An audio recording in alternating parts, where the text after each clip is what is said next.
Dalam sejarah panjang peradaban manusia, para nabi diutus oleh Allah Subhanahu wa Ta'ala sebagai pembimbing umat menuju jalan kebenaran.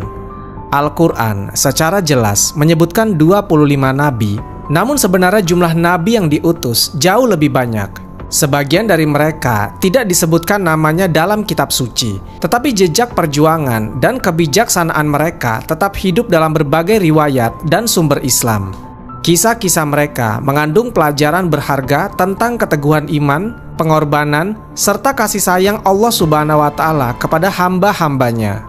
Di luar 25 nabi yang tercatat dalam Al-Quran, ada beberapa nabi yang namanya muncul dalam berbagai sumber tafsir, hadis, dan sejarah Islam. Kisah mereka menambah wawasan kita tentang bagaimana Allah Subhanahu wa Ta'ala senantiasa mengutus utusannya di berbagai zaman dan tempat yang berbeda.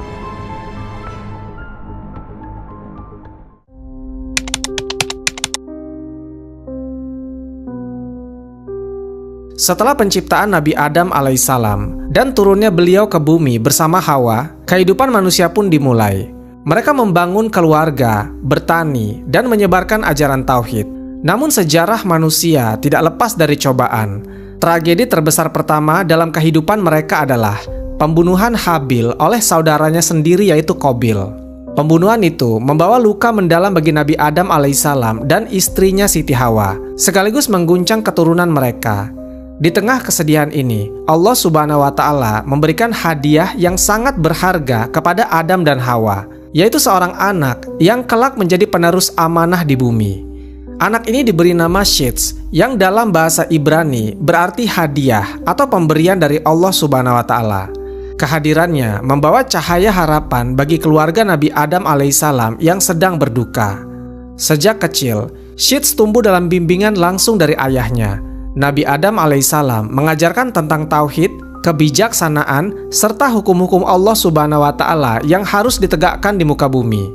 Shits berbeda dari saudara-saudaranya yang lain, karena sejak kecil dia menunjukkan sifat yang tenang, penuh kasih sayang, dan memiliki kecerdasan yang luar biasa.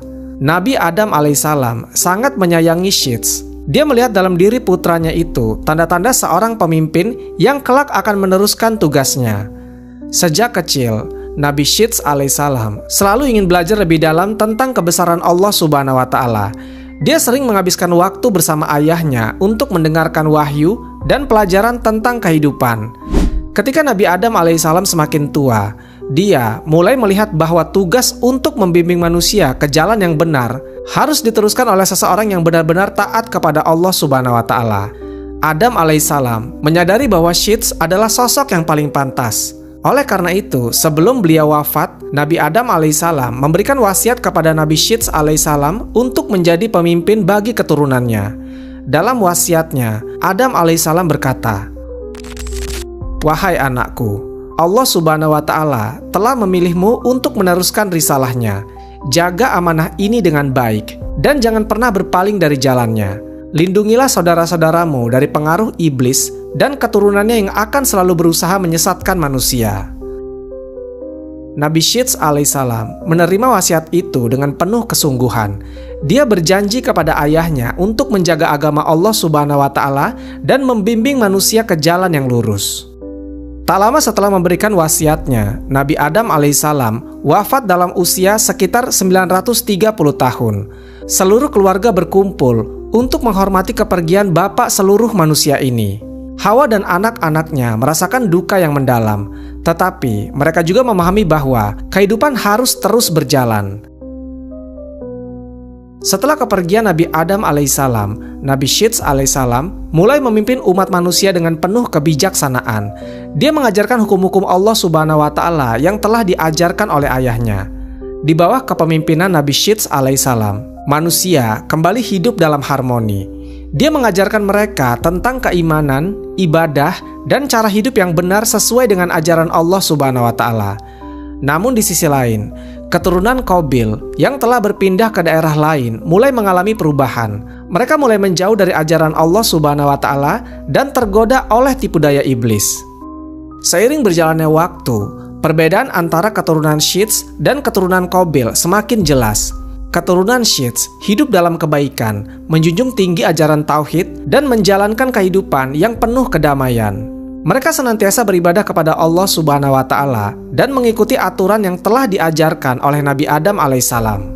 Sebaliknya, keturunan Qabil mulai tersesat. Setelah Qabil membunuh saudaranya, dia hidup dalam penyesalan yang dalam, tetapi anak cucunya tidak mengambil pelajaran dari kesalahannya. Mereka mulai tertarik kepada kehidupan duniawi dan perlahan-lahan melupakan ajaran yang benar. Iblis dan bala tentaranya terus berusaha menyesatkan mereka. Mereka mulai mengenal berbagai bentuk kesenangan dunia yang melalaikan, seperti perayaan-perayaan tanpa makna, hura-hura, dan kemaksiatan. Nabi Shits alaihissalam menyadari bahwa semakin lama perbedaan ini menjadi semakin mencolok. Dia memperingatkan kaumnya untuk tidak tergoda oleh pengaruh buruk dari keturunan Qabil. Namun manusia adalah makhluk yang mudah terpengaruh. Beberapa dari keturunannya mulai merasa penasaran dengan kehidupan yang lebih bebas yang dijalani oleh keturunan Qabil. Iblis yang sejak dahulu bersumpah untuk menyesatkan manusia melihat peluang emas ini. Dia ingin menggoda keturunan Nabi Shits alaihissalam agar meninggalkan jalan kebenaran. Maka dia menyusun rencana yang jahat untuk menarik mereka ke dalam kesesatan.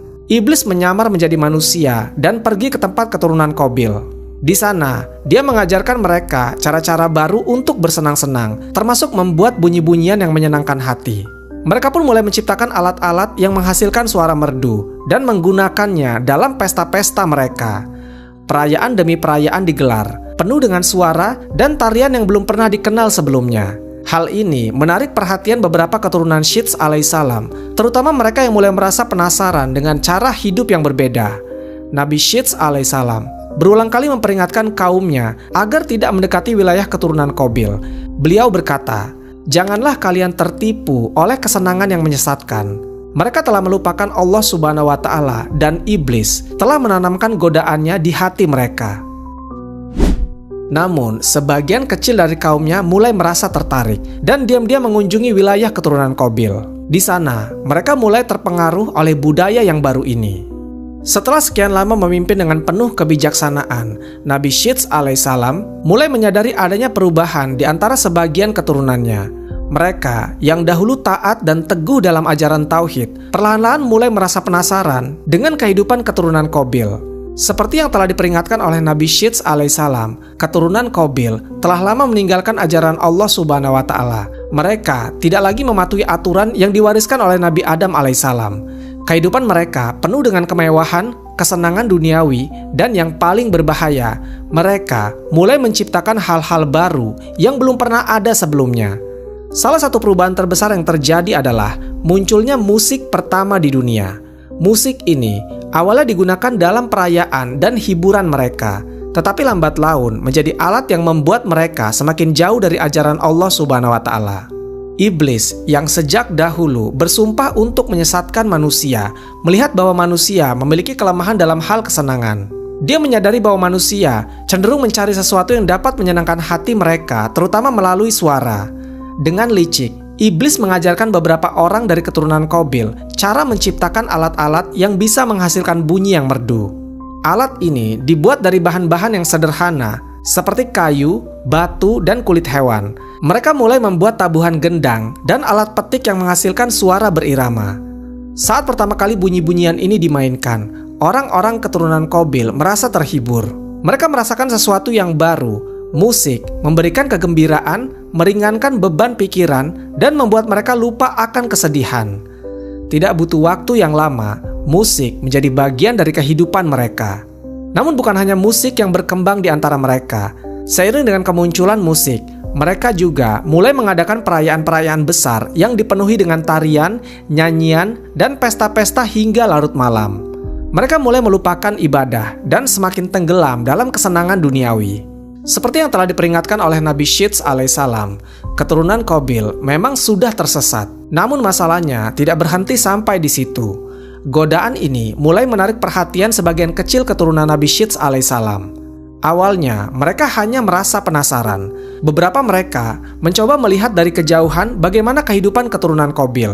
Mereka mendengar suara musik yang merdu, melihat cahaya perayaan di kejauhan, dan merasa tergoda untuk mengetahui lebih banyak.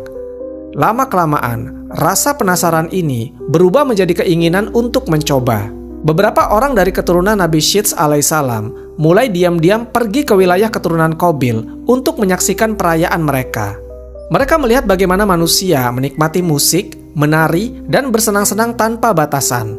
Saat pertama kali mendengarkan musik ini, hati mereka terasa ringan, mereka merasa senang dan terlena.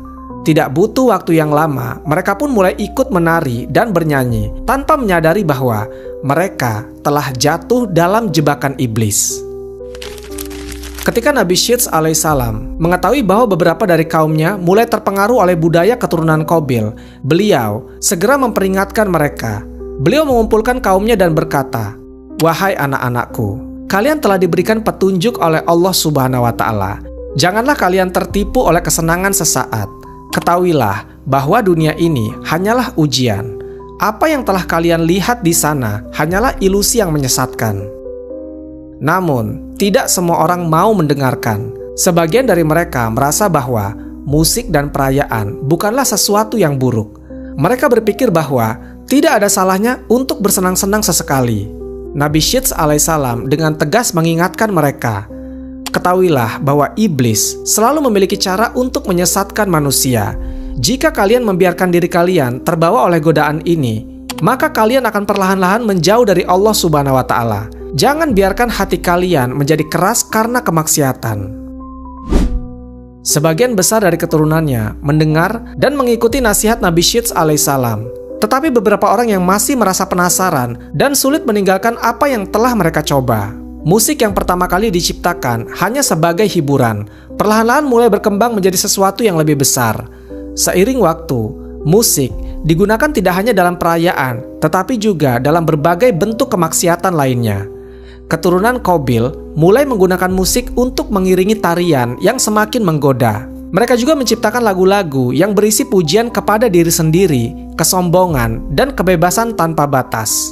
Iblis semakin menanamkan pengaruhnya. Dia membisikkan ke dalam hati manusia bahwa hidup harus dinikmati tanpa batasan, bahwa tidak ada salahnya mencari kebahagiaan di dunia ini dengan cara apapun. Dari sinilah perzinahan pertama terjadi di dunia. Musik yang awalnya hanya sebagai hiburan mulai menjadi alat yang memancing hawa nafsu. Manusia mulai melupakan ajaran Nabi Syits alaihissalam dan mengikuti keinginan mereka sendiri. Melihat bahwa sebagian dari kaumnya mulai terpengaruh, Nabi Syits alaihissalam merasa sangat sedih. Beliau terus berusaha membimbing mereka, tetapi manusia memang memiliki kehendak yang bebas. Nabi Syits alaihissalam tetap teguh dalam keimanannya dan berusaha menjaga umatnya agar tidak jatuh dalam kesesatan yang lebih dalam. Beliau mengajarkan kepada mereka bahwa dunia ini hanyalah sementara dan orang-orang yang taat kepada Allah Subhanahu wa Ta'ala yang akan mendapatkan kebahagiaan sejati di akhirat. Namun, meskipun Nabi Syits alaihissalam telah berusaha sebaik mungkin, manusia tetap memiliki pilihan mereka sendiri. Sebagian dari keturunannya tetap setia, namun sebagian dari lainnya mulai tergoda dan perlahan-lahan menjauh dari ajaran tauhid. Setelah hidup selama kurang lebih 912 tahun, Nabi Syits alaihissalam akhirnya wafat. Beliau dimakamkan di tempat yang tidak diketahui secara pasti, tetapi sebagian besar riwayat menyebutkan bahwa beliau dimakamkan di sekitar wilayah makam Nabi Adam alaihissalam. Sebelum wafat, mewariskan tugas kenabian kepada keturunannya yang paling taat dan bertakwa. Beliau berharap bahwa umat manusia tetap berpegang teguh pada ajaran tauhid dan menjauhi godaan dunia yang menyesatkan.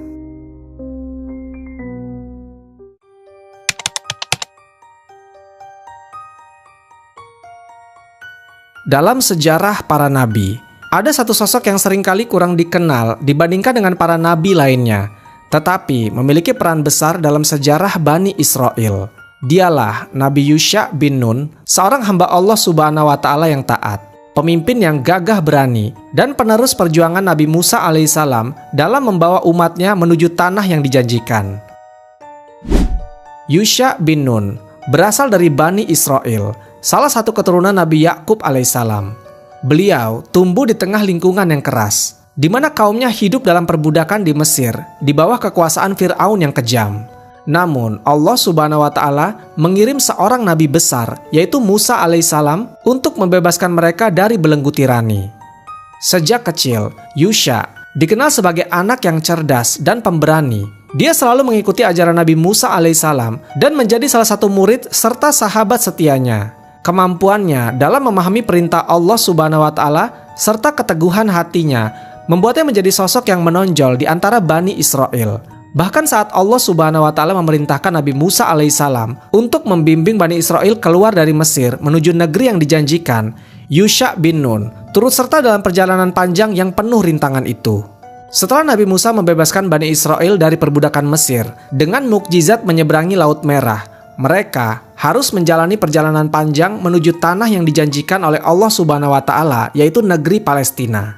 Namun perjalanan ini tidaklah mudah. Banyak ujian yang menimpa mereka, mulai dari kelaparan, kehausan, hingga ketidaktaatan sebagian dari mereka kepada Allah Subhanahu wa Ta'ala dan Rasul-Nya. Salah satu momen penting dalam perjalanan ini adalah ketika Nabi Musa alaihissalam mengutus 12 orang untuk menyelidiki negeri yang dijanjikan. Yusha bin Nun adalah salah satu dari mereka. Ketika mereka kembali dengan laporan, sebagian besar dari mereka merasa takut terhadap penduduk negeri itu yang dikenal kuat dan tangguh. Mereka merasa kecil dan tidak berdaya untuk merebut tanah itu.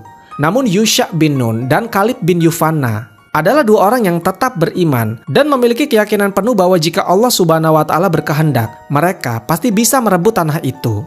Dengan penuh keyakinan, Yusha alaihissalam berkata kepada kaumnya, "Wahai kaumku, mari kita masuk ke negeri ini. Allah Subhanahu wa Ta'ala pasti akan menolong kita. Jika kita beriman dan taat, kita tidak perlu takut kepada siapapun."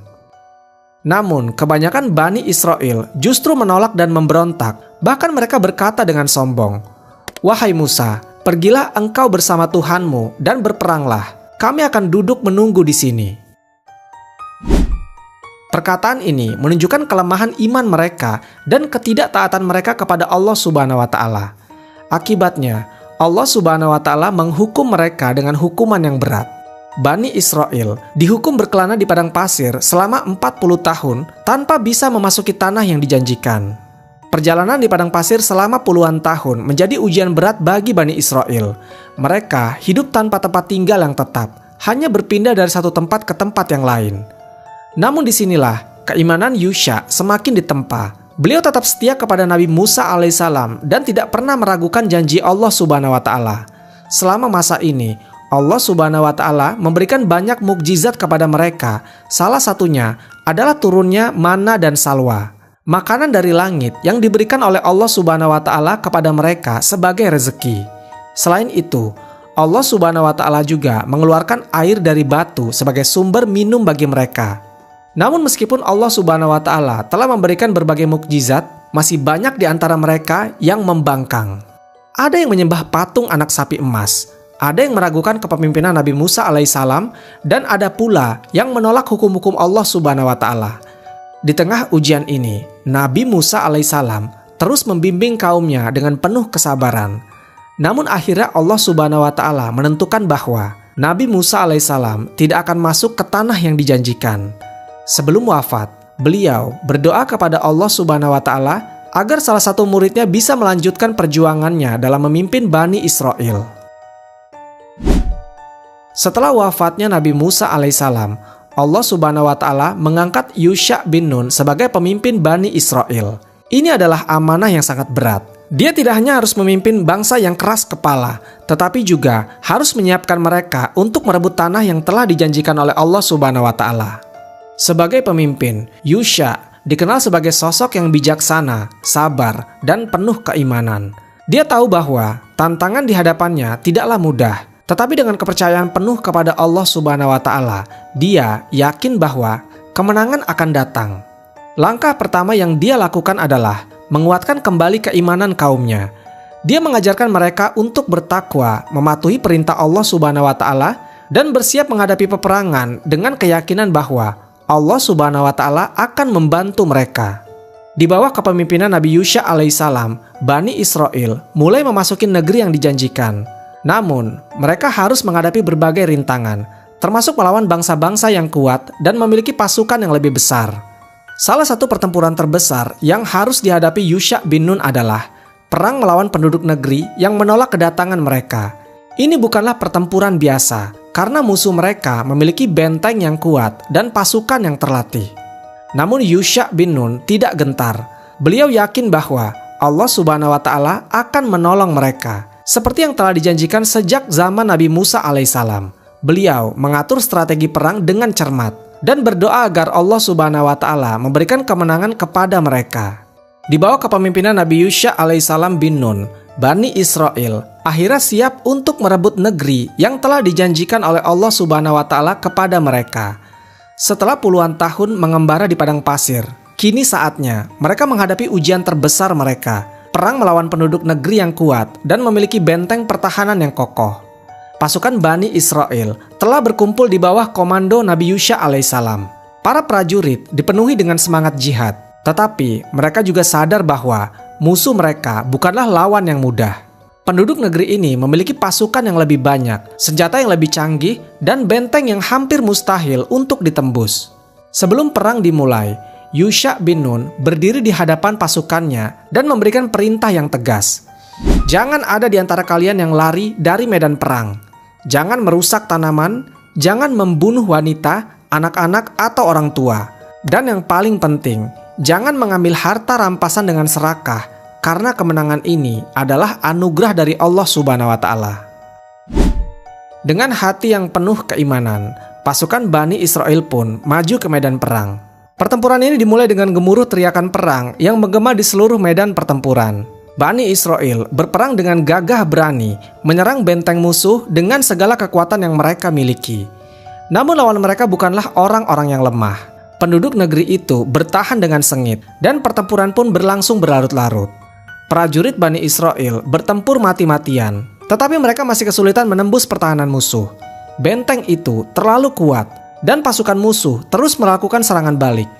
Waktu berlalu dengan cepat, matahari mulai condong ke arah barat, menandakan bahwa hari hampir berakhir. Jika malam tiba, musuh akan memiliki kesempatan untuk melarikan diri dan memperkuat pertahanan mereka. Yusha alaihissalam menyadari bahwa jika matahari terbenam sebelum pertempuran berakhir, maka perjuangan mereka akan semakin sulit. Mereka mau tidak mau harus mengakhiri peperangan hari itu juga.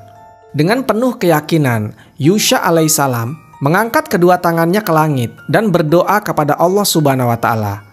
Wahai Tuhanku, tahanlah matahari ini. Jangan biarkan ia tenggelam sampai kami meraih kemenangan. Saat itu juga keajaiban terjadi. Matahari yang seharusnya sudah hampir tenggelam berhenti di langit. Waktu seolah terhenti. Cahaya matahari tetap menyinari medan perang, memberikan kesempatan bagi pasukan Bani Israel untuk menyelesaikan pertempuran mereka. Para prajurit Bani Israel tertegun, tetapi mereka segera menyadari bahwa ini adalah mukjizat Allah Subhanahu wa Ta'ala. Dengan semangat yang semakin membara, mereka kembali menyerang musuh dengan kekuatan yang penuh. Pasukan musuh mulai goyah, ketakutan melihat kejadian luar biasa yang sedang terjadi di depan mata mereka. Mereka bertanya-tanya, bagaimana mungkin hari ini matahari tidak tenggelam? Ini adalah sesuatu yang belum pernah terjadi sebelumnya. Ketakutan menyelimuti hati mereka, dan semangat mereka pun runtuh. Akhirnya, pasukan musuh tercerai-berai, sebagian melarikan diri, sebagian menyerah, dan sebagian lainnya gugur di medan peperangan. Benteng yang selama ini dianggap tak terkalahkan akhirnya jatuh ke tangan Bani Israel. Perang besar itu berakhir dengan kemenangan bagi Nabi Yusha alaihissalam dan pasukannya. Setelah bertahun-tahun mengembara, mereka akhirnya berhasil memasuki tanah yang telah dijanjikan oleh Allah Subhanahu wa Ta'ala kepada mereka. Begitu pertempuran usai, matahari pun kembali bergerak dan tenggelam di cakrawala. Peristiwa ini menjadi salah satu mukjizat terbesar dalam sejarah, karena belum pernah ada seorang pun yang mampu menghentikan pergerakan matahari kecuali atas izin Allah Subhanahu wa Ta'ala. Setelah memenangkan perang besar itu, Nabi Yusha alaihissalam bin Nun memimpin Bani Israel dengan adil dan bijaksana. Beliau menetapkan hukum berdasarkan wahyu Allah Subhanahu wa Ta'ala dan memastikan bahwa rakyatnya hidup dalam keimanan dan ketakwaan. Di bawah kepemimpinannya, Bani Israel hidup dalam kemakmuran dan keamanan. Mereka yang sebelumnya tersesat dalam ketidaktaatan kini kembali ke jalan Allah Subhanahu wa Ta'ala. Nabi Yusha alaihissalam membangun pemerintahan yang kuat dan mempersiapkan generasi berikutnya untuk tetap berpegang teguh pada agama yang benar. Selama bertahun-tahun, beliau menjadi pemimpin yang dicintai dan dihormati. Namun sebagaimana semua manusia, akhirnya waktu kematiannya pun tiba. Setelah menjalani kehidupan yang penuh dengan perjuangan dan pengabdian kepada Allah Subhanahu wa Ta'ala, Nabi Yusha alaihissalam pun akhirnya wafat dalam usia lanjut. Kaumnya berkumpul untuk memberikan penghormatan terakhir kepada pemimpin mereka yang telah membawa mereka kepada kemenangan dan kejayaan. Beliau dimakamkan dengan penuh penghormatan dan kenangan tentang keberaniannya serta keteguhannya dalam menjalankan amanah Allah Subhanahu wa Ta'ala tetap hidup dalam sejarah. Setelah wafatnya Nabi Yusha alaihissalam, Bani Israel sempat hidup dalam ketaatan, namun seiring berjalannya waktu, mereka kembali menghadapi berbagai cobaan dan ujian.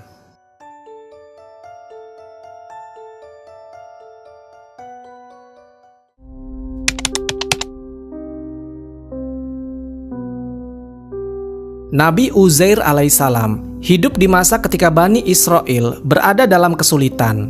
Mereka adalah kaum yang pernah diberkahi oleh Allah Subhanahu wa Ta'ala dengan banyak kenikmatan, namun sering melupakan perintahnya. Setelah berbagai cobaan dan peperangan, negeri mereka hancur. Tanah mereka yang dulunya subur kini menjadi reruntuhan, dan banyak dari mereka yang tercerai-berai. Sebagian besar kaum mereka kehilangan harapan dan merasa bahwa mereka tidak akan pernah bangkit kembali. Uzair alaihissalam, seorang yang tekun beribadah dan mencintai ilmu, sering menghabiskan waktunya untuk membaca kitab suci dan merenungkan firman Allah Subhanahu wa Ta'ala. Pada suatu hari, Uzair alaihissalam memutuskan untuk melakukan perjalanan. Beliau ingin pergi ke desa-desa yang lebih jauh untuk melihat apakah ada kehidupan yang masih tersisa di antara reruntuhan. Beliau membawa seekor keledai sebagai tunggangannya dan membawa beberapa perbekalan termasuk roti dan air. Perjalanannya membawa ke sebuah desa yang benar-benar hancur. Tidak ada tanda-tanda kehidupan di sana. Rumah-rumah runtuh, jalanan berdebu, dan pepohonan mati tanpa daun. Semuanya tampak sunyi, seolah-olah kehidupan telah menghilang dari tempat itu. Uzair turun dari keledainya dan duduk di bawah sebuah pohon yang sudah kering. Beliau merasa lelah setelah perjalanan panjang dan ingin beristirahat sejenak. Beliau mengambil roti dari kantongnya dan mulai makan, lalu meneguk air yang dibawanya. Matanya menatap ke sekeliling, memperhatikan sisa-sisa kehidupan yang telah lama lenyap. Kemudian di dalam pikirannya terlintas pertanyaan yang lebih dalam. Bagaimana Allah Subhanahu wa Ta'ala bisa menghidupkan kembali tempat ini setelah kehancurannya? Beliau tidak mengucapkannya sebagai sebuah keraguan, tetapi sebagai sebuah renungan. Saat beliau sudah mulai kantuk, tiba-tiba sesuatu yang luar biasa terjadi. Sesuatu yang bahkan tidak pernah terbayangkan olehnya. Uzair merasakan tubuhnya menjadi berat, seolah-olah dia tenggelam dalam tidur yang dalam. Perlahan-lahan, kesadarannya menghilang dan tidak lagi merasakan dunia di sekelilingnya. Tidak ada suara, tidak ada angin, hanya keheningan yang dalam. Hari berganti menjadi malam, lalu malam menjadi siang. Tetapi waktu tidak berjalan seperti biasanya. Tanpa disadari, Uzair alaihissalam telah memasuki sebuah fase yang di luar nalar manusia. Sesuatu yang tidak biasa sedang terjadi, tetapi dia sendiri tidak menyadarinya. Keledainya yang berada di dekatnya juga diam, tidak bergerak, semua seakan-akan membeku dalam waktu yang tidak terhitung. Namun dunia tetap berjalan, meskipun bagi Uzair alaihissalam semuanya terasa seperti sekejap. Tanah yang mati perlahan berubah dan kehidupan kembali muncul. Tetapi bagaimana semua ini bisa terjadi? Uzair alaihissalam tidak mengetahuinya. Setelah waktu yang tidak terhitung, Nabi Uzair alaihissalam akhirnya membuka matanya. Beliau merasa segar, seolah-olah hanya tertidur sesaat. Beliau melihat ke sekelilingnya dan merasa semuanya masih sama. Namun saat beliau hendak menggerakkan tubuhnya, ada sesuatu yang aneh. Ada perasaan ringan, tetapi juga ada sesuatu yang terasa berbeda di sekelilingnya. Nabi Uzair alaihissalam berdiri perlahan, lalu menoleh ke arah keledainya. Beliau terkejut saat melihat bahwa keledai itu tidak lagi dalam keadaan utuh. Yang tersisa hanyalah tulang belulang yang berserakan. Beliau terdiam, mencoba memahami apa yang telah terjadi. Beliau melihat ke tangannya sendiri. Beliau tidak merasa ada yang berubah dari dirinya. Tetapi bagaimana mungkin keledainya bisa berubah menjadi tulang belulang dalam waktu yang begitu singkat? Ataukah sebenarnya waktu yang telah berlalu jauh lebih lama dari yang dia kira? Uzair alaihissalam mulai melangkah, berjalan ke arah desa. Namun saat beliau memasuki tempat itu, beliau menyadari sesuatu yang mengejutkan. Desa yang dulunya hancur, kini telah hidup kembali. Rumah-rumah telah berdiri kembali, pepohonan hijau tumbuh, dan orang-orang beraktivitas seperti biasanya. Beliau mengerutkan dahi, merasa bingung, bagaimana mungkin ini bisa terjadi? Apakah ini tempat yang sama? Dan apakah dia sedang bermimpi? Dengan langkah yang penuh tanda tanya, beliau berjalan lebih jauh ke dalam desa itu, mencari jawaban atas pertanyaan yang memenuhi pikirannya. Namun, yang terjadi selanjutnya jauh lebih mengejutkan daripada yang bisa dia bayangkan. Nabi Uzair alaihissalam terus berjalan di desa yang tampak asing namun terasa begitu familiar. Bangunan-bangunan yang dulu hancur kini berdiri kokoh. Orang-orang tampak beraktivitas seperti biasa, seolah-olah desa ini tidak pernah mengalami kehancuran. Namun ada sesuatu yang ganjil. Nabi Uzair alaihissalam tidak mengenali satupun dari mereka. Setiap wajah yang dia temui terasa asing. Padahal sebelum perjalanan ini, beliau mengenal hampir semua orang di desanya. Rasa bingung semakin menyelimuti hatinya. Beliau bertanya pada seorang pria tua yang sedang duduk di depan rumahnya. "Wahai paman, desa apakah ini?" Orang tua itu menatap Uzair dengan heran, lalu menjawab, "Ini adalah desa kita. Apakah engkau orang asing? Dari mana asalmu?" Nabi Uzair alaihissalam berpikir sejenak. Beliau tidak percaya dengan apa yang didengarnya. Beliau mencoba mengingat-ingat, memastikan apakah dia memang tersesat di desa lain. Namun hatinya semakin yakin ini adalah desa yang sama. "Apakah engkau mengenal seseorang yang bernama Uzair?" tanya Uzair dengan penuh harapan. Mata pria itu mulai melebar. Dia terdiam sejenak sebelum menjawab, "Uzair, iya, aku pernah mendengar nama itu. Dia adalah seseorang lelaki yang soleh, seorang alim yang memahami kitab Allah Subhanahu wa Ta'ala dengan sangat baik. Namun dia sudah lama menghilang, bahkan sudah 100 tahun berlalu sejak kepergiannya." Jantung Uzair berdegup dengan kencang. 100 tahun? Itu tidak mungkin. Beliau merasa hanya tidur sebentar di bawah pohon kering di tepi desa itu. Bagaimana mungkin waktu berlalu begitu lama? Nabi Uzair alaihissalam mencoba menenangkan pikirannya. Beliau harus mencari seseorang yang bisa mengenalnya. Beliau berjalan lebih jauh, bertanya kepada beberapa orang yang lebih tua. Namun setiap jawaban yang dia dapatkan justru semakin memperjelas satu hal. Waktu benar-benar telah berlalu selama 100 tahun. Kemudian seorang wanita tua yang buta mendengar percakapan Uzair alaihissalam dengan penduduk. Wanita itu adalah seorang yang sangat lanjut usia, mungkin yang tertua di desa itu. Saat mendengar nama Uzair, wanita tua itu tiba-tiba menangis dan berkata, "Uzair, aku masih ingat dia. Aku masih kecil ketika dia menghilang. Dia adalah seorang hamba Allah Subhanahu wa Ta'ala yang sangat taat. Tapi tidak mungkin dia masih hidup setelah 100 tahun berlalu."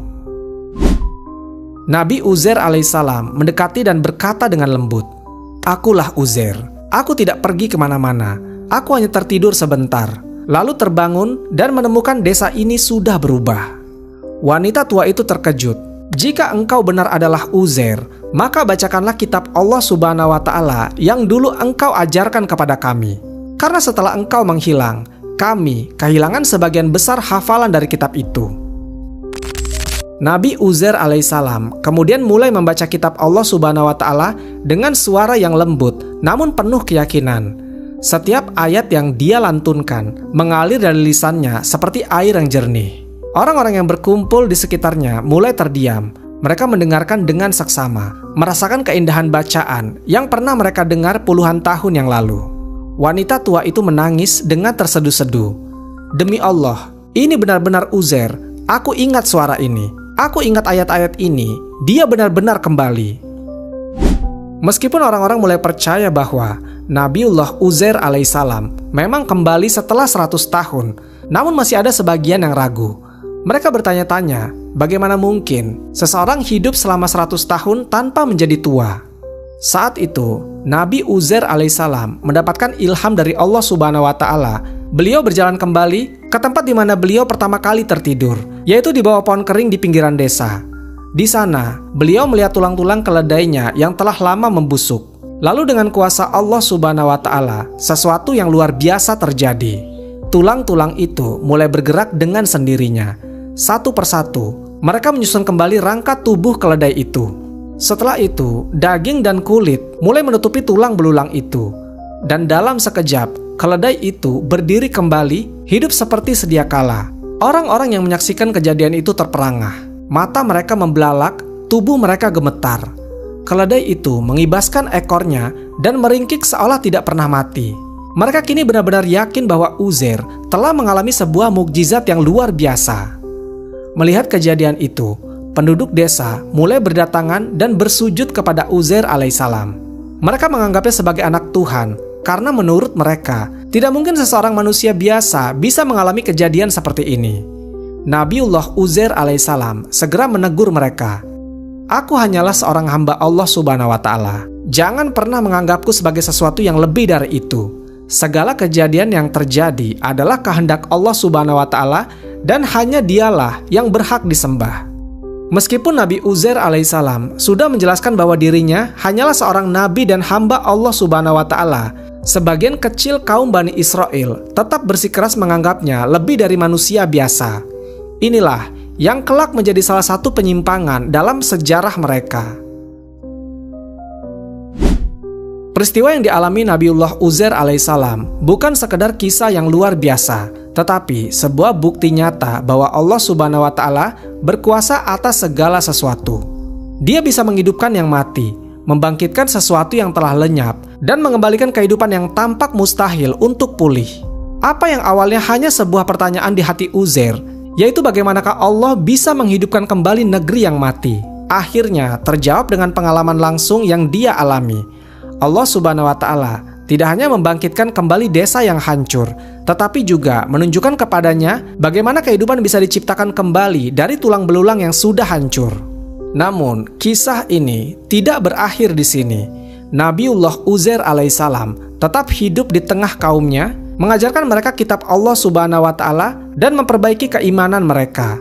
Beliau menjadi saksi hidup tentang kekuasaan Allah subhanahu wa ta'ala yang mutlak.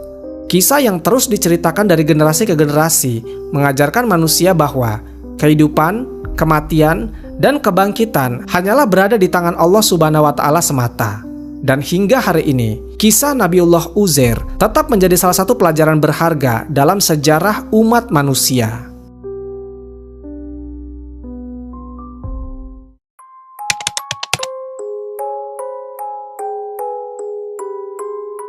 Nabi Hanzalah alaihissalam adalah salah satu nabi yang hidup di zaman Raja Zulkarnain. Nama aslinya adalah Hanzalah bin Sifwan yang berasal dari Bani Israel. Nabi Hanzalah juga merupakan salah satu nabi yang tidak disebutkan dalam Al-Quran, namun kisahnya mengenai kaum yang dibimbingnya ada di dalam Al-Quran.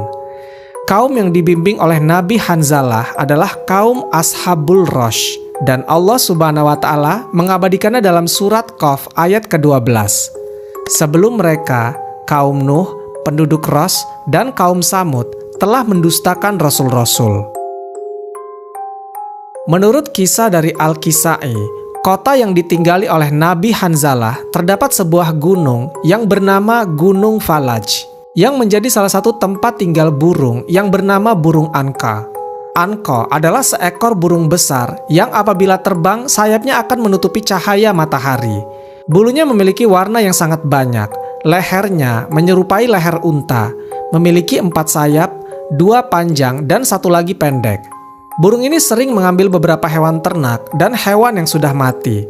Disebutkan bahwa burung ini memiliki cakar yang sangat tajam, bahkan bisa membawa seekor gajah yang telah mati. Burung ini awalnya tidak mengganggu kaum Ashabul Rosh. Sampai suatu saat, burung ini mulai memangsa dengan lepas kendali. Burung ini mulai memangsa anak-anak dari kaum Ashabul Rosh, sehingga kaum ini mengadu kepada Nabi Hanzalah. Nabi Hanzalah alaihissalam pun berdoa kepada Allah subhanahu wa ta'ala. Ya Allah ya Rabb, matikanlah binatang tersebut dan putuskanlah keturunannya. Allah subhanahu wa ta'ala mengabulkan doa Nabi Hanzalah. Seketika burung Anka pun terbakar, sehingga tidak ada yang tersisa lagi di muka bumi. Kejadian ini terjadi sebelum Nabi Hanzalah diutus Allah subhanahu wa ta'ala untuk mengajak kaum Ashabul Rosh untuk beriman. Lalu siapa sebenarnya Ashabul Rosh ini? Menurut Qisasul Anbiya yang ditulis oleh Ibnu Katsir, Kaum Ashabul Rosh merupakan salah satu kaum yang ada di daerah Yaman. Kaum ini sering disebut sebagai kaum Rosh. Nabi Hanzalah diutus kepada kaum ini untuk memperingatkan dan mengajak mereka agar beriman kepada Allah Subhanahu wa Ta'ala. Kaum Rosh merupakan kaum yang tidak menyembah Allah Subhanahu wa Ta'ala.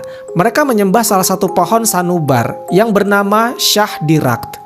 Shahdirakt yang memiliki arti yaitu raja pohon. Mereka menyembah pohon itu karena pohon itu dianggap sebagai hayat al-ilahiyah atau kehidupan ketuhanan. Meskipun sudah Allah Subhanahu wa Ta'ala peringatkan dengan adanya burung anko, mereka tetap menyembah pohon itu.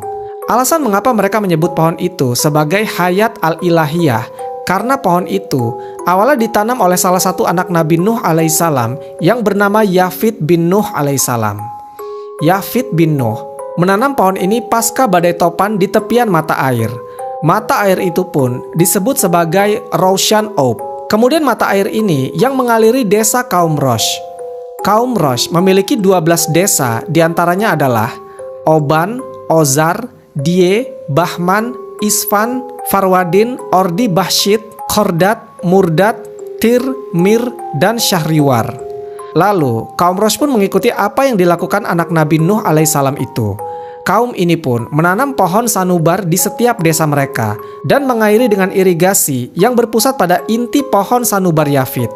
Kemudian mereka menyangka bahwa pusat dari pohon sanubar yang terdapat mata air yang mengalir itu adalah sumber kehidupan Tuhan yang turun ke muka bumi.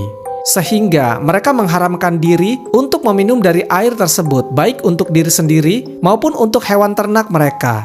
Bahkan mereka membuat peraturan, barang siapa yang meminum airnya maka akan dibunuh. Mereka menjadikan air itu sebagai sumber kehidupan Tuhan dan pohon sanubar sebagai inti dari kehidupan Tuhan juga dianggap sebagai pohon yang berisi roh Tuhan yang harus disembah. Jelas sekali ini bertentangan dengan konsep ketuhanan yang diajarkan sejak zaman Nabi Adam dan seterusnya. Kaum Rosh sering mengadakan acara sehari dalam 1 bulan yang dijadikan sebagai hari besar untuk membuat persembahan di setiap desa-desa mereka. Pada hari besar itu, mereka akan membawa beberapa hewan ternak untuk disembelih di dekat pohon sanubar. Mereka menyembelih hewan itu untuk dijadikan tanda bahwa Tuhan butuh salah satu pengorbanan agar setiap doa dan harapan mereka dikabulkan. Setelah mereka menyembelih, mereka pun membakarnya. Ketika asap pembakaran dari hewan kurban tersebut naik ke atas, mereka pun mulai bersujud ke pohon, menangis, dan mengadakan doa serta permohonan. Saat kaum Rosh berada di puncak hari besarnya yang bernama Isfan, dan setelah kekafiran mereka berlangsung sangat lama, Allah Subhanahu wa Ta'ala mengutus Nabi Hanzalah untuk mengajak kaum ini beriman kepada Allah Subhanahu wa Ta'ala dan meninggalkan kesyirikan yang telah mereka perbuat. Nabi Hanzalah memulai dakwahnya kepada kaum Rosh. Namun apa yang terjadi? Kaum Rosh malah menentang ajakan Nabi Hanzalah yang mengajak untuk beriman kepada Allah Subhanahu wa Ta'ala. Mereka pun menyebut Nabi Hanzalah seseorang yang menyesatkan sekaligus kafir. Nabi Hanzalah pun tidak diam. Nabi Hanzalah alaihissalam mulai berdoa kepada Allah Subhanahu wa Ta'ala untuk membuat layu pohon sanubar yang disembah oleh mereka. Allah Subhanahu wa Ta'ala pun mengabulkan doanya. Pohon sanubar tiba-tiba layu dan mati. Saat menyaksikan itu, kaum Rosh sangat marah dan berkata, "Sesungguhnya lelaki ini telah menyihir Tuhan kita." Maka mereka pun berniat untuk membunuh Nabi Hanzalah. Mereka ingin Nabi Hanzalah mati dengan tersiksa. Mereka pun membuat sebuah sumur yang sangat dalam untuk membuang Nabi Hanzalah dan membuatnya mati karena kelaparan serta kehausan. Selama dakwah, kaum Rosh tidak mendengarkan apa yang disampaikan oleh Nabi Hanzalah. Sampai suatu saat, ada seorang budak yang berkulit hitam mendengarkan dakwah Nabi Hanzalah. Lalu budak itu pun beriman kepada Allah Subhanahu wa Ta'ala. Kemudian, kaum Rosh yang masih geram dan marah kepada Nabi Hanzalah pun menangkap Nabi Hanzalah dan melemparkannya ke dalam sumur yang sudah dibuat, lalu menutupnya dengan batu yang besar. Seorang budak yang beriman kepada Nabi Hanzalah alaihissalam melihat bagaimana Nabi Hanzalah dimasukkan ke dalam sumur itu. Budak hitam ini tidak bisa mengeluarkan Nabi Hanzalah dari sumur itu. Dia hanya bisa memberi makan Nabi Hanzalah secara diam-diam. Dia melakukannya setiap hari agar Nabi Hanzalah tidak mati kelaparan. Budak hitam ini memberi makan Nabi Hanzalah setiap habis mencari kayu bakar. Sampai suatu ketika budak hitam ini kelelahan karena mencari kayu bakar dan dia pun mulai beristirahat sejenak. Namun saat budak hitam ini tertidur, Allah Subhanahu wa Ta'ala sengaja membuat tidurnya menjadi lebih lama. Dia tertidur selama 7 tahun. Selama dia tertidur, kaum Rosh diberikan azab yang sangat pedih oleh Allah Subhanahu wa Ta'ala. Allah Subhanahu wa Ta'ala mengazab kaum Rosh dengan menjadikan mereka batu hitam. Tidak hanya orangnya saja, bahkan pepohonan dan hewan ternak pun berubah menjadi hitam. Azab ini sesuai yang Allah Subhanahu wa Ta'ala firmankan dalam Al-Quran. Masing-masing telah kami berikan kepadanya perumpamaan-perumpamaan nasib umat terdahulu, dan masing-masing telah kami hancurkan sehancur-hancurnya. Al-Quran Surat Al-Furqan ayat ke-39. Sampai akhirnya, salah sebagian dari mereka bertobat dan mengeluarkan Nabi Hanzalah dari sumur. Mereka pun mulai beriman kepada Allah Subhanahu wa Ta'ala dan Nabi Hanzalah alaihissalam. Setelah itu, Nabi Hanzalah pun penasaran kemana perginya budak hitam yang selalu memberinya makan. Tidak ada yang tahu kemana dia pergi dan apa yang dilakukannya. Kisah ini diceritakan dalam sebuah tafsir. Nabi Muhammad SAW bersabda, lalu Nabi kaum tersebut bertanya keberadaan budak tentang apa yang dilakukannya. Mereka menjawab, kami tidak tahu, sampai Allah Subhanahu wa Ta'ala mencabut ruh Nabi itu.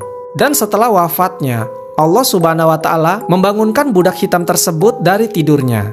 Budak hitam itulah orang yang pertama kali masuk surga.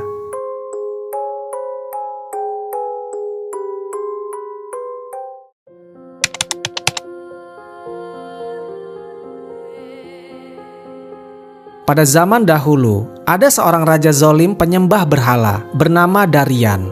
Seluruh rakyatnya diperintahkan untuk menyembah patung-patung miliknya. Rakyat yang tidak patuh akan dilemparkan ke dalam api yang besar. Sudah banyak rakyat yang menjadi korban kekejamannya. Allah Subhanahu wa Ta'ala kemudian mengutus utusannya pada negeri tempat raja zalim ini. Nabi yang diutus Allah Subhanahu wa Ta'ala adalah Jirjis bin Kultin. Beliau diutus untuk menghancurkan angkara murka yang dilakukan oleh Darian. Suatu ketika, Nabi Jirjis alaihissalam bertemu dengan Darian. Nabi Jirjis alaihissalam berkata dengan tenang, "Mengapa kamu tunduk menyembah berhala yang tidak dapat mendengar, melihat, dan tidak dapat memberi kekayaan kepadamu?" Darian menjawab, "Sesungguhnya harta dan tahta kerajaan serta seluruh nikmat kemegahan ini kuperoleh sejak aku menyembah berhala-berhala itu. Dan aku tidak melihat kesenangan pada dirimu sebagai hasil penyembahanmu kepada Tuhan yang engkau agung-agungkan itu." Nabi Jirjis alaihissalam pun membalas, "Sesungguhnya segala kenikmatan dan kesenangan duniawi akan sirna, sedangkan nikmat akhirat yang Allah Subhanahu wa Ta'ala anugerahkan padaku akan selamanya." Setelah itu, mereka berdua berdebat makin sengit. Karena makin terdesak, emosi Darian pun bangkit. Saking murkanya kepada Nabi Jirjis alaihissalam, Darian memerintahkan pengawalnya untuk menyiksa beliau. Utusan Allah Subhanahu wa Ta'ala tersebut kemudian disiram dengan air mendidih yang dicampur dedaunan sehingga kulitnya melepuh. Daging beliau kemudian diiris-iris sehingga tulangnya terlihat. Nabi Jirjis akhirnya pun wafat. Namun dengan kekuasaan Allah Subhanahu wa Ta'ala, Nabi Jirjis alaihissalam bangkit kembali dengan rupa yang lebih menawan dibandingkan sebelumnya. Melihat kejadian aneh ini, Raja Darian kemudian memerintahkan pengawalnya untuk membawa 6 pasak besi. 2 kaki Nabi Jirjis diikat dan direntangkan. Lalu ke-6 pasak tersebut ditancapkan pada tubuh beliau. Nabi Jirjis alaihissalam pun wafat kembali dengan mengenaskan.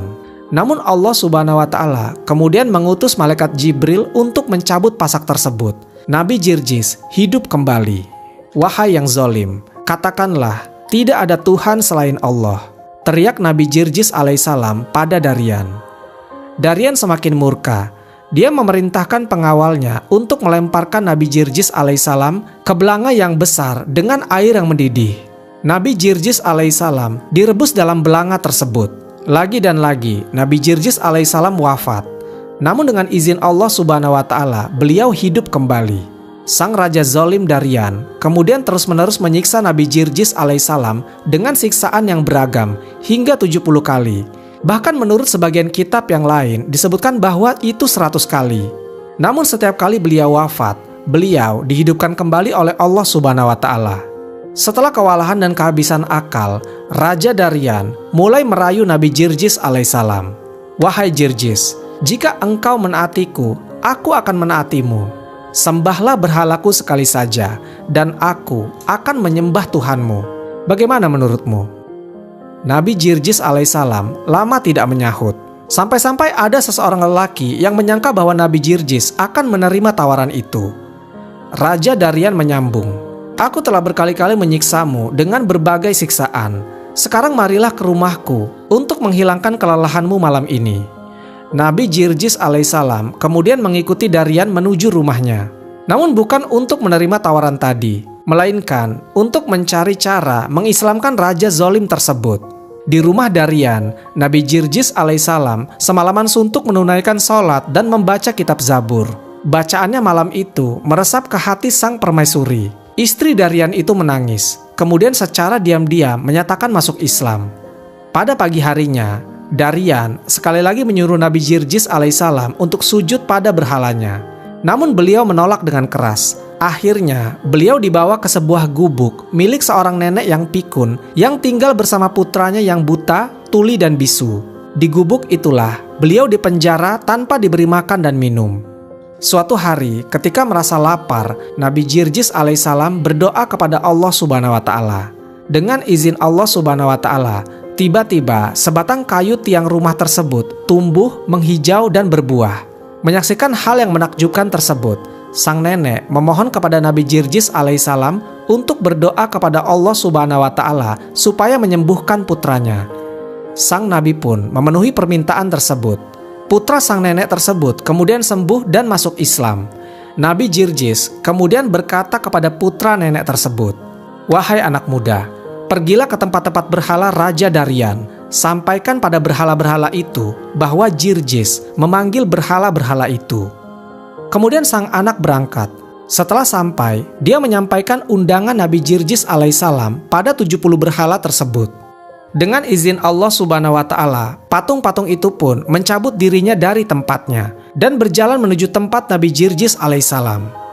Setelah patung-patung itu tiba di halaman rumah, Nabi Jirjis alaihissalam memberi isyarat kepada bumi dengan menjejakkan kakinya. Bumi kemudian terbelah menelan semua berhala Darian. Sang permaisuri yang menyaksikan kejadian luar biasa tersebut kemudian tampil di panggung istana dan berkata, "Wahai penduduk negeriku, sayangilah jiwa kalian. Segeralah kalian masuk Islam. Percayalah, Jirjis adalah seorang nabi yang diutus Tuhan untuk kita." Sang raja menjadi murka dan menatap istrinya. Kemudian Darian berkata, "Sungguh, sejak 70 tahun aku menyaksikan banyak sekali mukjizat atau keajaiban, tapi aku tidak pernah masuk Islam, hanya karena melihat satu mukjizat saja." Kemudian sang permaisuri pun menjawab, "Yang demikian itu semata-mata karena kedurjanaan dan kezalimanmu belaka. Itulah kemalanganmu, sedangkan bagiku, ini adalah keberuntunganku." Sang permaisuri kemudian dibunuh oleh Darian dengan sangat kejam. Menyaksikan kejadian itu, Nabi Jirjis alaihissalam kemudian berdoa, "Ya Allah ya Rob, 70 tahun hamba menanggung siksaan kaum kafir, sehingga hamba kehilangan daya dan upaya. Maka anugerahilah hamba mati syahid." Setelah selesai berdoa, Nabi Jirjis alaihissalam melihat nyala api turun dari langit kepada para pengikut raja. Bersamaan dengan itu, orang-orang kafir itu mengangkat pedang kemudian membunuh beliau. Namun, tak lama kemudian mereka pun, termasuk Darian, mati ditelan api.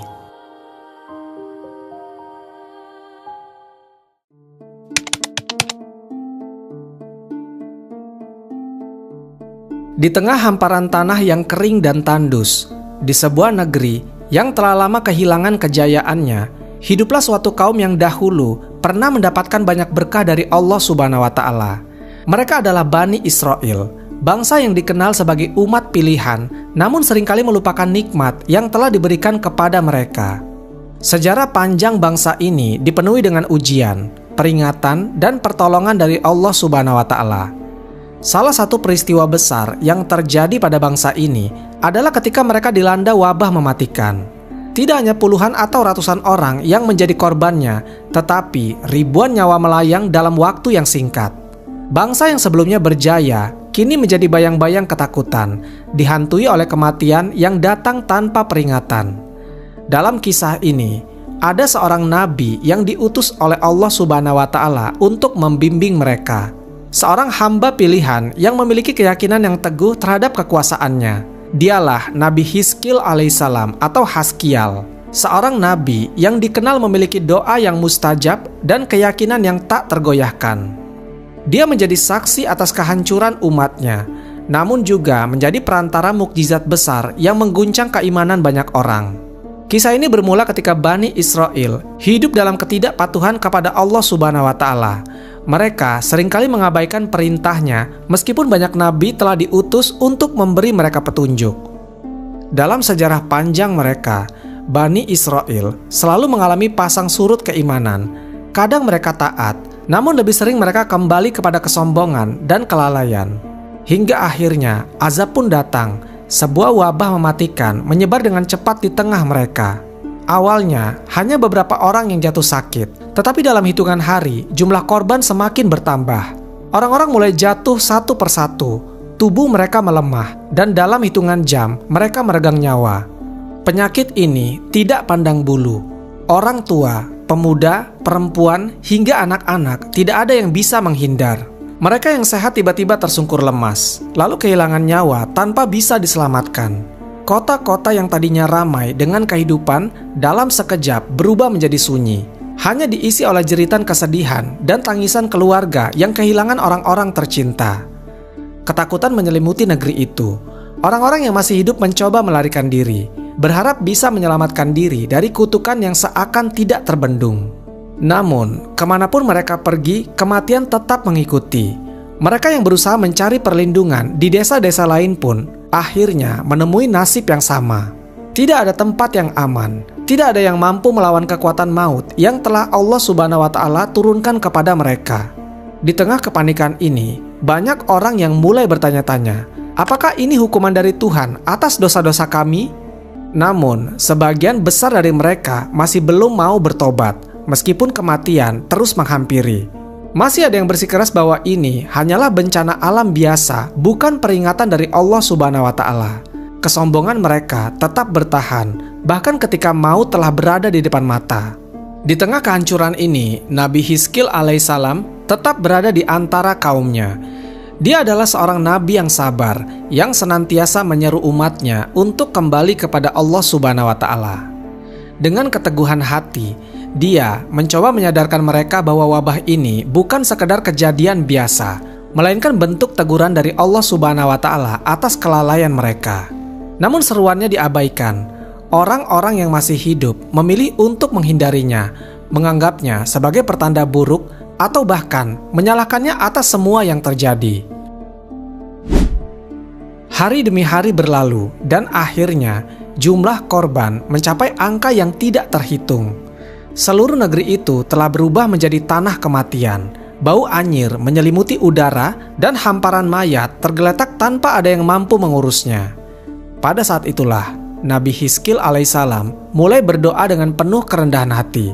Beliau menangis di hadapan Allah Subhanahu wa Ta'ala, memohon agar Allah Subhanahu wa Ta'ala memberikan petunjuk kepada umatnya.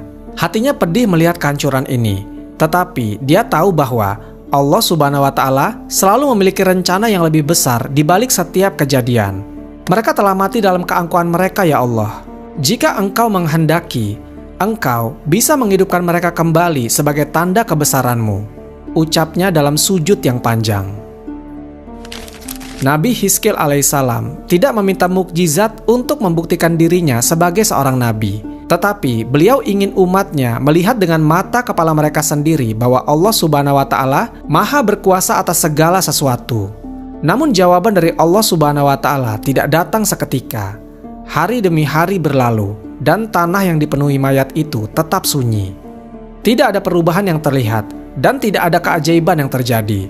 Meskipun demikian, Nabi Hizkil alaihissalam tidak kehilangan harapan. Beliau terus berdoa, terus memohon dengan kesabaran yang luar biasa.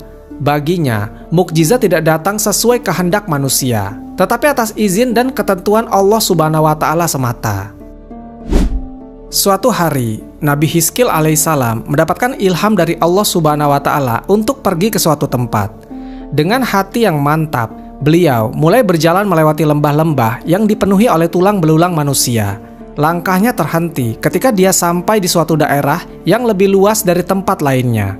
Sebuah lembah yang dipenuhi oleh ribuan mayat yang telah membusuk, menyatu dengan tanah.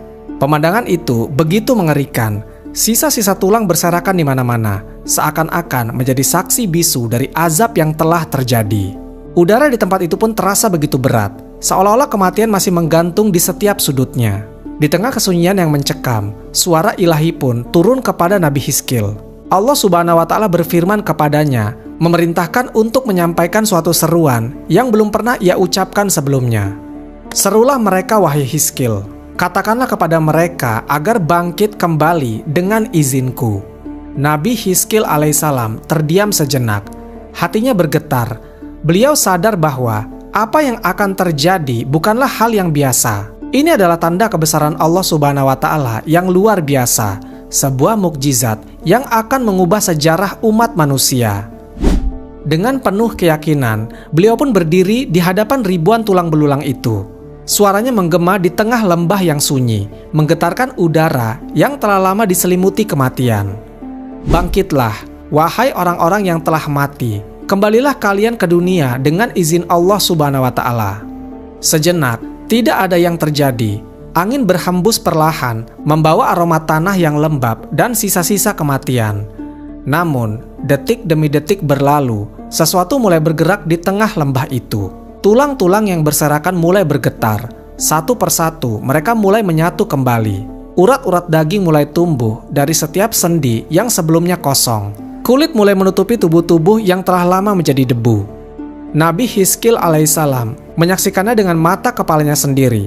Bagaimana ribuan mayat yang tadinya hanya tumpukan tulang, kini mulai kembali mengambil bentuknya sebagai manusia.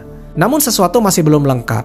Meskipun tubuh mereka telah kembali utuh, mereka masih tetap diam, seakan terperangkap dalam kesunyian yang tidak bisa mereka pahami. Allah Subhanahu wa Ta'ala belum selesai menunjukkan kebesarannya. Dan inilah awal dari mukjizat terbesar yang akan mengguncang dunia. Nabi Hizkil alaihissalam berdiri di tengah lembah yang penuh dengan keajaiban. Ribuan mayat yang sebelumnya hanya tulang belulang, kini telah kembali berbentuk manusia. Daging dan kulit mereka telah menyatu kembali. Tetapi ada satu hal yang masih belum lengkap. Mereka belum hidup. Mereka berdiri kaku, tidak bergerak, tidak bernapas. Seolah-olah mereka hanya cangkang kosong yang menunggu sesuatu untuk membangkitkan mereka sepenuhnya. Nabi Hizkil alaihissalam menatap mereka dengan penuh takjub. Tetapi ia tahu bahwa mukjizat ini belum selesai. Saat itulah wahyu Allah Subhanahu wa Ta'ala kembali turun. Allah Subhanahu wa Ta'ala berfirman kepadanya, "Wahai Hizkil, serukan kepada angin, katakanlah agar ruh kembali kepada mereka dengan izinku." Nabi Hizkil alaihissalam pun kembali mengangkat suaranya. Dengan penuh keyakinan, beliau menyeru kepada angin, "Datanglah, wahai ruh dari 4 penjuru bumi. Masuklah ke dalam tubuh-tubuh ini dan bangkitkan mereka kembali dengan izin Allah." Seketika, sesuatu yang luar biasa terjadi. Angin berhembus kencang dari segala arah, menyapu lembah yang sunyi itu. Udara di sekitar mereka berubah, seakan-akan kehidupan baru sedang menyusup ke dalam setiap tubuh yang telah terbentuk kembali. Dan dalam hitungan detik, keheningan yang mencekam itu terpecah. Ribuan manusia yang tadinya hanya tubuh kosong mulai bergerak. Nafas pertama mereka terdengar seperti seseorang yang baru saja bangun dari tidur yang panjang. Mata mereka terbuka satu persatu, menatap ke sekeliling dengan kebingungan yang luar biasa. Tangan mereka gemetar. Tubuh mereka merasakan kembali sensasi yang telah lama hilang. Mereka saling memandang, menyadari bahwa mereka bukan lagi sekedar tulang belulang yang mati, tetapi telah kembali menjadi manusia yang hidup dan bernyawa. Tangisan pun pecah. Sebagian dari mereka jatuh berlutut, menangis tanpa bisa memahami apa yang telah terjadi. Mereka mengingat saat-saat terakhir mereka sebelum kematian, merasakan sakitnya wabah yang merenggut nyawa mereka. Lalu tiba-tiba menemukan diri mereka kembali berdiri di dunia ini. Sebagian lainnya meraba tubuh mereka sendiri, memastikan bahwa ini bukan mimpi. Mereka menatap tangan mereka, meraba wajah mereka, dan menyadari bahwa mereka telah hidup kembali. Namun, ada satu perasaan yang mendominasi mereka, yaitu ketakutan. Apa yang telah terjadi pada kita? Seseorang di antara mereka bertanya dengan suara bergetar, "Apakah ini hari kiamat?" Yang lain berseru, matanya liar mencari jawaban. Mereka mulai saling berbicara, mencoba mengingat apa yang terjadi sebelum mereka mati. Namun satu hal yang pasti, mereka menyadari bahwa kematian telah mereka alami dan kini mereka kembali. Nabi Hizkil alaihissalam berdiri di tengah mereka, menatap mereka dengan penuh kasih sayang. Beliau tahu bahwa ini bukan hanya tentang menghidupkan kembali tubuh mereka, tetapi juga tentang membangunkan hati dan keimanan mereka yang telah lama mati. "Wahai kaumku," katanya dengan suara tenang namun berwibawa, "apakah kalian belum melihat kebesaran Allah Subhanahu wa Ta'ala? Kalian telah mati dan kini kalian hidup kembali dengan izinnya. Apakah masih ada keraguan dalam hati kalian tentang kekuasaannya?" Mendengar hal itu, banyak dari mereka yang langsung bersujud, menangis, dan memohon ampun kepada Allah Subhanahu wa Ta'ala. Mereka menyadari bahwa apa yang terjadi bukanlah kebetulan, tetapi sebuah mukjizat yang nyata, sebuah tanda dari Tuhan yang selama ini mereka lalaikan. Namun, tidak semua orang menerima kenyataan ini dengan mudah. Di antara mereka yang hidup kembali, ada yang mulai mempertanyakan apa yang telah terjadi. "Aku tidak mengerti," kata seorang pemuda dengan wajah yang bingung. "Kita telah mati, seharusnya kita tidak mungkin kembali." Yang lain mengangguk. "Apakah ini benar-benar kehendak Allah? Atau apakah ini hanya mimpi?" Meskipun telah menyaksikan keajaiban dengan mata kepala mereka sendiri, sebagian dari mereka masih merasa ragu. Hati mereka dipenuhi dengan kebingungan. Apakah mereka benar-benar diberi kesempatan kedua, atau ini hanyalah ilusi? Nabi Hizkil alaihissalam memahami ketakutan mereka. Beliau tidak marah kepada mereka, karena beliau tahu bahwa keimanan bukan sesuatu yang bisa dipaksakan. Beliau lalu berkata, "Apakah kalian meragukan kekuasaan Allah Subhanahu wa Ta'ala setelah apa yang baru saja kalian alami? Bukankah kalian yang dahulu mengingkarinya? Dan bukankah kalian yang berpaling dari ajarannya? Dan sekarang, kalian telah diberikan kesempatan kedua. Kalian telah melihat sendiri bagaimana Allah Subhanahu wa Ta'ala menghidupkan kembali yang telah mati. Tidakkah kalian mau kembali kepadanya?" Suasana menjadi hening. Kata-kata Nabi Hizkil mengguncang hati mereka. Sebagian dari mereka menangis dan bersujud, menyadari betapa besarnya kasih sayang Allah Subhanahu wa Ta'ala yang telah memberikan mereka kesempatan untuk bertobat. Namun, sebagian lain masih merasa takut dan ragu, seolah-olah mereka belum siap menerima kenyataan bahwa Allah Subhanahu wa Ta'ala benar-benar memiliki kekuasaan mutlak atas kehidupan dan kematian.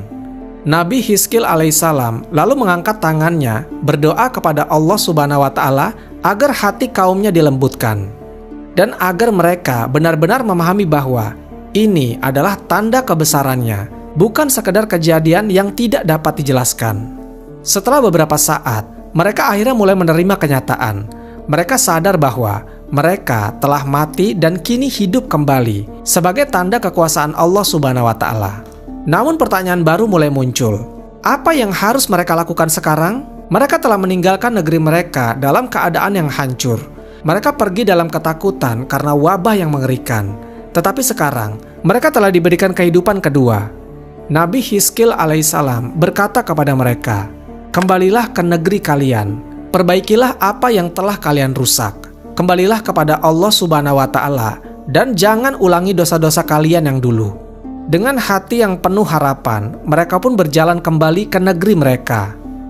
Namun ketika mereka tiba, mereka mendapati kota mereka dalam keadaan hancur. Rumah-rumah telah runtuh, ladang-ladang telah mati, dan hanya sedikit orang yang tersisa. Tetapi mereka tidak menyerah. Mereka mulai membangun kembali kehidupan mereka. Mereka memperbaiki rumah mereka, menanam kembali ladang-ladang mereka, dan yang paling penting, mereka mulai kembali kepada Allah Subhanahu wa Ta'ala. Sejak hari itu, mereka menjadi umat yang lebih taat. Mereka mengingat kejadian luar biasa yang mereka alami, dan mereka mengajarkan kepada generasi berikutnya agar tidak mengulangi kesalahan yang sama.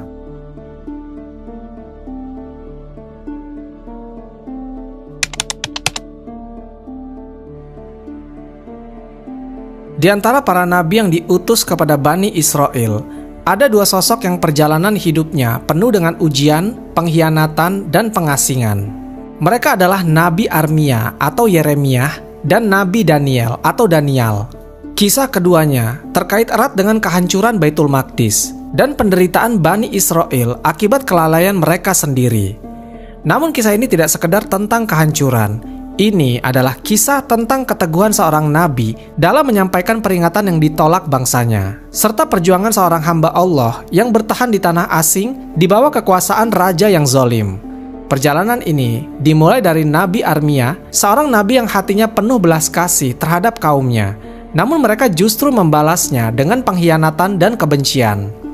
Nabi Armia alaihissalam diutus kepada Bani Israel pada masa pemerintahan Raja Yoyakim di Yerusalem. Saat itu, Bani Israel hidup dalam kemewahan, tetapi akidah mereka telah rusak. Mereka meninggalkan ajaran tauhid dan mulai menyembah berhala. Para pemuka agama justru mendukung penyimpangan ini demi kepentingan duniawi mereka. Di tengah penyimpangan tersebut, Allah Subhanahu wa Ta'ala mengutus Armia untuk memperingatkan kaumnya. Dengan penuh keberanian, beliau menyeru mereka agar kembali kepada jalan yang benar dan meninggalkan kezaliman. Namun, peringatan ini tidak diterima dengan baik. Apa yang engkau bawa hanyalah kebohongan. Kami tidak akan meninggalkan jalan nenek moyang kami, seru para pemuka agama yang marah kepada Nabi Armia. Mereka melihat bahwa Nabi Armia sebagai ancaman bagi kekuasaan mereka. Bukan hanya rakyat yang menolaknya, tetapi juga Raja Yoyakim yang lebih memilih hidup dalam kemewahan daripada mendengarkan seorang nabi yang berbicara tentang tobat dan kehancuran yang akan datang. Meskipun Nabi Armia terus menyeru, hatinya dipenuhi kegelisahan. Beliau tahu bahwa jika Bani Israel tidak berubah, kehancuran pasti akan menimpa mereka. Allah Subhanahu wa Ta'ala telah memberinya wahyu tentang kedatangan pasukan Babilonia yang akan menghancurkan Yerusalem dan membawa Bani Israel ke dalam tawanan. Namun semakin keras beliau memperingatkan, semakin keras pula penolakan yang akan diterimanya. Para pemuka agama dan pejabat istana menyebarkan fitnah, menuduh Armia sebagai perusak tatanan masyarakat. Puncak penolakan dari Bani Israel terjadi ketika Nabi Armia alaihissalam menyampaikan peringatannya di hadapan rakyat Yerusalem. Dengan suara lantang, beliau berkata, Yerusalem akan dihancurkan, Baitul Maqdis tidak akan tersisa jika kalian semua tidak mau bertobat. Allah Subhanahu wa Ta'ala akan mengirim Nebukadnezar, Raja Babilonia, untuk menawan kalian semua. Ucapan ini membuat Raja Yoyakim murka. Beliau menganggap pernyataan itu sebagai pengkhianatan. Para penasihat kerajaan segera mendesak sang raja agar Nabi Armia dihukum mati. Bunuhlah dia membawa pertanda buruk bagi kita, seru para penasihat. Namun, beberapa orang masih merasa gentar untuk membunuh seorang Nabi Allah. Maka mereka memutuskannya untuk memenjarakannya di sebuah sumur yang kering dan dalam, tanpa diberi makanan dan minuman. Di dalam kegelapan sumur itu, Nabi Armia hanya bisa berdoa kepada Allah Subhanahu wa Ta'ala. Namun Allah Subhanahu wa Ta'ala selalu memiliki cara untuk menyelamatkan hambanya yang setia. Seorang pejabat istana bernama Ebed Melek yang diam-diam masih beriman mengatur rencana penyelamatan. Dengan tali dan kain, Ebed menurunkan pertolongan ke dalam sumur dan mengangkat Nabi Armia keluar dari sana. Tetapi bahkan setelah selamat, penderitaannya belum berakhir. Raja Yoyakim tetap menganggapnya sebagai ancaman. Akhirnya, Nabi Armia diasingkan, dikawal oleh prajurit ke tempat terpencil agar suaranya tidak lagi didengar oleh rakyat Yerusalem. Waktu terus berlalu, dan seperti yang telah diperingatkan oleh Nabi Armia, pasukan Babilonia akhirnya datang. Dipimpin oleh Raja Nebukadnezar, mereka mengepung Yerusalem dan memaksa rakyatnya untuk menyerah. Kota itu dihancurkan dan Baitul Maqdis dibakar. Tangisan dan jeritan memenuhi udara. Rakyat Bani Israel yang dahulu menolak peringatan Nabi Armia kini menyesali kesombongan mereka. Tetapi semuanya sudah terlambat. Mereka ditawan dan dibawa ke Babilonia sebagai budak. Nabi Armia alaihissalam yang hatinya penuh kasih sayang kepada kaumnya hanya bisa menyaksikan kehancuran itu dengan kesedihan mendalam. Beliau tahu bahwa semua ini adalah akibat dari ketidaktaatan mereka kepada Allah Subhanahu wa Ta'ala. Namun di balik kehancuran itu, ada satu sosok lain yang akan muncul, seorang pemuda yang akan menjadi bukti bahwa iman tetap bisa bersinar meskipun dalam kegelapan pengasingan. Pemuda itu adalah Nabi Daniel atau Daniel, seorang anak muda dari keturunan Bani Israel yang kelak akan menjalani ujian besar di tanah Babilonia. Setelah kehancuran Yerusalem dan Baitul Maqdis, Bani Israel yang selamat dibawa ke Babilonia sebagai tawanan. Mereka diangkut dalam rombongan panjang, terikat dengan rantai, berjalan melewati padang pasir yang panas. Di antara mereka, ada seorang pemuda yang kelak akan menjadi simbol keteguhan iman di tengah kezaliman. Nabi Daniel atau Daniel berasal dari keturunan bangsawan Bani Israel. Meskipun masih muda, beliau memiliki kecerdasan dan kebijaksanaan yang luar biasa. Sejak kecil, beliau sudah menunjukkan sifat-sifat istimewa yang membedakannya dari orang lain. Ketika tiba di Babilonia, sebagian tawanan dijadikan budak, sementara yang lain, terutama anak-anak muda berbakat, dipilih untuk melayani di istana Raja Nebukadnezar. Daniel termasuk dalam kelompok ini. Dia dan beberapa pemuda lainnya ditempatkan di istana untuk dididik dalam bahasa, budaya, dan ajaran Babilonia agar suatu hari nanti bisa menjadi penasihat sang raja. Namun, meskipun hidup dalam lingkungan istana yang penuh dengan kemewahan dan pengaruh paganisme, Nabi Daniel tetap teguh dalam imannya. Beliau tidak pernah melupakan Allah Subhanahu wa Ta'ala dan selalu menjaga kemurnian keyakinannya. Di istana, Nabi Daniel dan teman-temannya dihadapkan pada berbagai cobaan. Salah satu ujian pertama mereka adalah mengenai makanan. Makanan di istana Nebukadnezar terdiri dari daging-daging yang telah dipersembahkan kepada berhala dan banyak minuman keras yang dilarang dalam agama mereka. Daniel dan beberapa temannya menolak untuk memakan makanan tersebut. Mereka berkata kepada kepala pelayan istana, "Berilah kami sayur-sayuran dan air untuk diminum, dan lihatlah apakah kesehatan kami tetap baik dibandingkan dengan mereka yang memakan makanan istana." Meskipun awalnya ragu, kepala pelayan mengizinkan mereka untuk memakan apa yang mereka minta. Setelah beberapa waktu, ternyata Daniel dan teman-temannya terlihat lebih sehat dan jauh lebih kuat daripada pemuda yang lain yang memakan makanan istana. Keajaiban ini membuat kepala pelayan semakin menghormati mereka. Namun, cobaan yang lebih besar sedang menunggu Daniel. Raja Nebukadnezar adalah seorang penguasa yang ambisius, tetapi juga pemarah. Suatu malam, dia mengalami mimpi yang sangat mengganggunya. Dia merasa bahwa mimpi itu memiliki makna yang penting, tetapi tidak seorang pun di istananya yang mampu menafsirkannya. Nebukadnezar memanggil semua ahli nujum dan penafsir mimpi di kerajaannya. Namun, dia memberikan tantangan yang mustahil. "Aku tidak akan memberitahukan mimpiku. Jika kalian benar-benar mampu menafsirkan mimpi, katakanlah apa yang aku impikan semalam, kemudian tafsirkanlah." Para penasihat istana terkejut dan berkata, "Wahai raja, tidak ada manusia di bumi ini yang bisa mengetahui mimpi seseorang kecuali dia sendiri. Berilah kami petunjuk tentang mimpimu, maka kami akan menafsirkannya." Namun, Nebukadnezar marah dan mengancam akan membunuh semua penasihatnya jika tidak ada yang mampu menjawab. Ketika kabar ini sampai kepada Daniel, dia segera berdoa kepada Allah Subhanahu wa Ta'ala. Dia meminta pertolongan agar diberikan pemahaman tentang mimpi sang raja. Malam itu, Allah Subhanahu wa Ta'ala mengabulkan doanya. Nabi Daniel mendapatkan wahyu tentang isi mimpi Nebukadnezar beserta tafsirnya. Keesokan harinya, dia menghadap raja dan berkata, "Wahai raja, Allah Subhanahu wa Ta'ala yang Maha Esa telah memberitahuku tentang mimpi yang engkau alami." Daniel kemudian menjelaskan bahwa dalam mimpi itu, Nebukadnezar melihat sebuah patung besar dengan kepala emas, dada dan lengannya dari perak, perut dan pahanya dari tembaga, kakinya dari besi, dan sebagian dari tanah liat. Kemudian, sebuah batu besar menghantam patung itu dan menghancurkannya menjadi debu. Sementara batu itu sendiri menjadi gunung yang besar dan memenuhi seluruh bumi. Daniel menafsirkan bahwa patung itu melambangkan kerajaan-kerajaan yang akan muncul setelah Babilonia. Kepala emas melambangkan Babilonia, tetapi kerajaan itu akan runtuh digantikan oleh kerajaan yang lebih lemah, yang dilambangkan dengan perak, kemudian tembaga, dan seterusnya. Batu besar yang menghancurkan patung itu melambangkan kerajaan Allah Subhanahu wa Ta'ala yang bertahan selamanya. Mendengar tafsir ini, Nebukadnezar terkejut dan kagum.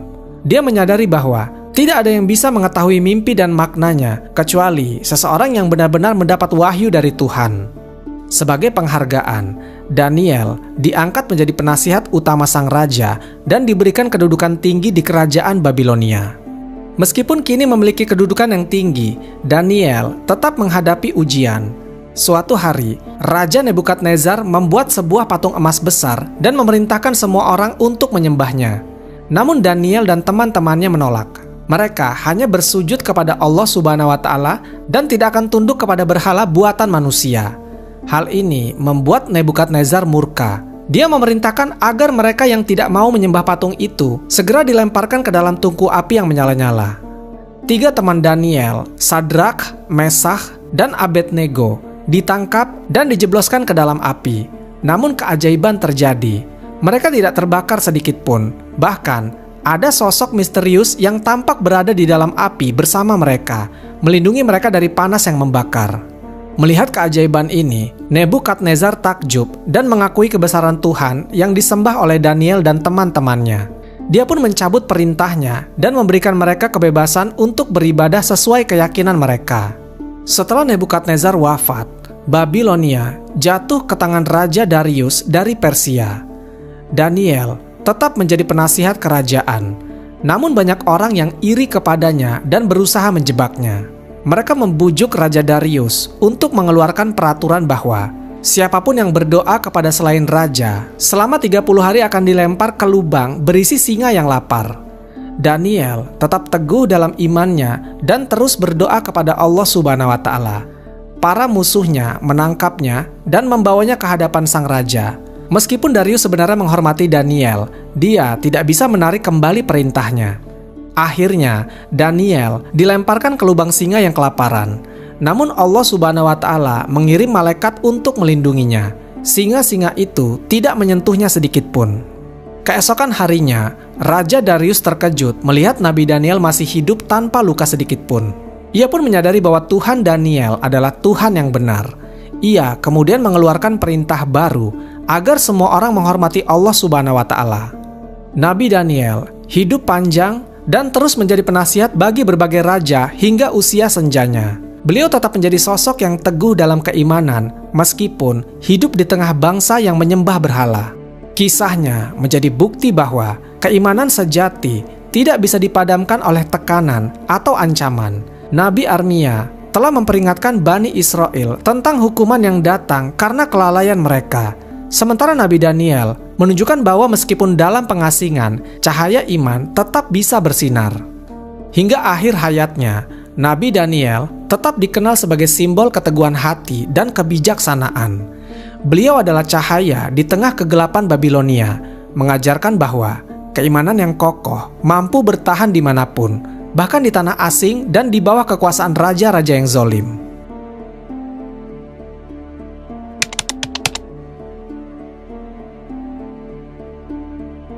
Ketika pasukan Muslim yang dipimpin oleh Abu Musa al-Asy'ari radhiyallahu anhu berhasil menaklukkan kota Tustar, mereka menemukan sesuatu yang mengejutkan.